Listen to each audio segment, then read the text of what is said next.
Hello and welcome back to Redirecting. Someone shared a very interesting story with me that I thought I wanted to talk about for just a moment here.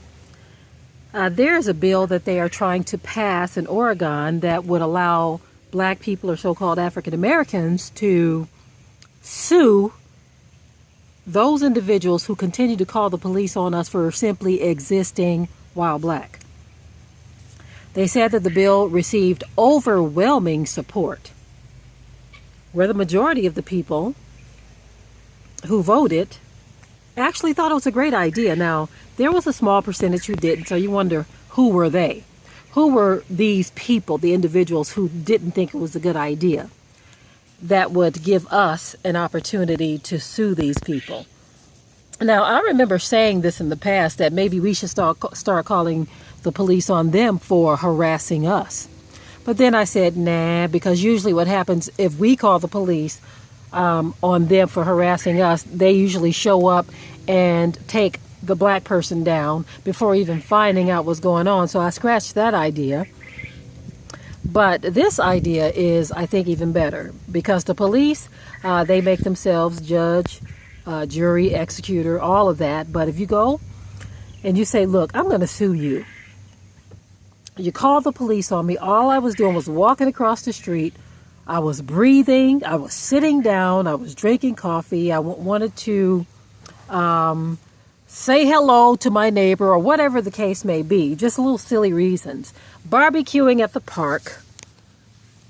I parked 2 inches too close to the line. Whatever the reason is, if this person calls the police, now you have an option on the table that you can sue them. Now, it would be nice if this takes hold in all states, but right now, one is a start, because there needs to be a very clear message that you cannot waste taxpayer money on frivolous calls such as this. When a person is just simply trying to live and exist, and that irks you, you have the problem, not them. Now, again, it's just a bill. Nothing has been passed. Nothing for us to get excited over. But it's definitely something to look at. We are dealing with reprobate minds here. That's one thing for sure that we need to understand. We need to understand what a reprobate mind is and how they operate. They can't connect to the truth. And so this is why you will have someone who will see a black family enjoying themselves at the park, and she can't stand it, so she has to call 911 to bust up the fun. You would be surprised at how many of them feel this way. That's why I did the video the other day. How dare you walk around acting like you're free? Because some of them can't take it. They can't stand it. They can't stand to see you have anything. They can't stand to see you happy or smiling. They can't stand to see us together interacting with one another in love. They love it when we're divided, though. They love it when we're fighting. They love the term black on black crime, but notice they don't talk about white on white crime. When you look up crime statistics, the majority of white people are victimized by white people. It's the same in every race. White on white crime is just as prevalent as black on black crime.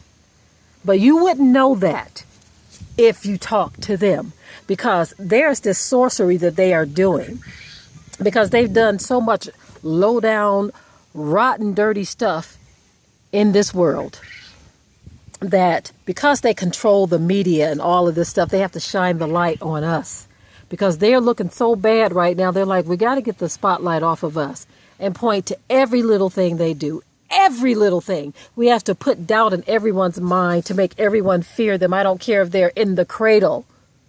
I don't care if they just came out of the wound. They are to be feared. That is the narrative that is put out. And they call us the threat when we see who has been a threat to whom. So yes, I just wanted to talk about this before night fell. As you see, the sun is starting to go down. But I want to talk about this briefly because I think it's interesting. I hope this bill goes through, and it would be great to see something like this just take hold in the whole country, where they are actually held accountable for doing this. I even said this at one time. When you have these officers just go and they shoot and kill an unarmed black person, I'm sorry, but they should have to pay for the funeral. Why should these families have to scuffle to come up with money to bury their loved ones who were wrongfully put to death? There was one case where the jury only awarded the family one cent. That was a kick in the teeth. That was their way of saying, oh, we're going to award you some money, but you're not going to get anything what you're thinking. As a matter of fact, we're going to insult you. We'll give you 1 penny. That shows you the rottenness of their hearts. People who think and act like that are evil to the core. And if you are not like that, I'm not talking about you. It amazes me how some get offended just because you look like these people who do these things, and you get offended because I'm talking about these things. If you're offended by the fact that I'm talking about the rottenness of the hearts of some, maybe you have that same rottenness in your heart. If something is the truth about black people and someone points it out, it is what it is. And it's nothing for us to get upset about. But when you have a scenario where you're trying to paint us all with one brush, and you don't want us talking about the rottenness that exists within your group, then you are a hypocrite and a reprobate. The fact that there's even these sayings called Barbecue Becky and Courthouse Carolyn or whatever the deal may be, existing while black is even a something that needs to be discussed, because you all have made that possible by showing the utter detest you have for our existence. The problem is within your heart. Your heart is dirty and rotten to the core. And I don't care how much you call on Jesus. When you draw your last breath, you will not meet the Most High in peace, because you allowed that rottenness to settle in. And you even defend those such as Barbecue Becky. Many of you defend her. Well, obey the rules and no one would call. You all break the rules all of the time. And I'm going to mention this again, like the little kid whose mom gave him a banana in the store. And all of these people around, nobody thought that that was stealing.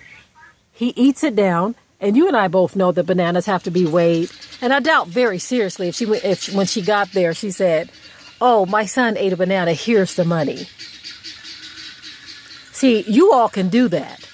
But a black family who does something like that, the police will threaten to blow your brains out, because that's what they did to the family whose daughter took a little 99-cent toy. By mistake, a little 4-year-old took a 99-cent toy, and they threatened to blow her mother's brains out, who just so happened to be pregnant. And if you think that was a fair thing to do, then you are just as evil as the people who threatened the woman. Okay, Oregon, let's see what you do. Let's see where we go from here. Can our people begin to sue these liars or these deviants for calling the police, for simply existing while black? Let's see where this heads. Okay, I'm out.